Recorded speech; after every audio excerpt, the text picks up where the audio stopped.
सकाळी लवकर उठते, गल्लोगल्ली फिरते, बिल्डिंग मधला, सोसायटी मधला, रस्त्यावरचा सगळा कचरा मी उचलते. म्हणून आपला हा आजूबाजूचा परिसर स्वच्छ असतो. नाहीतर रोग पसरले असते रोग. आणि यो काय काम माझ्या एकटीचं नाही.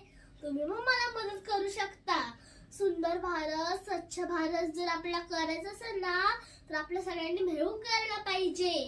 कसं? यो बघा, यो आहे हिरवा डब्बा.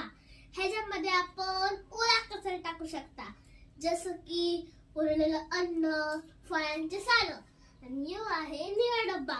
ह्याच्यामध्ये आपण सुका कचरा टाकू शकता, जसं की प्लास्टिकचे बाटलं आणि कागद. आणि तुम्ही चिंटू मिंटू तुमचे चॉकलेटचे रॅपर कशामध्ये टाकायचे? बरोबर, निळ्या डब्यात. Very good, very good. चला येते मी आता. हा, आणि पुढच्या वेळेस येईल तर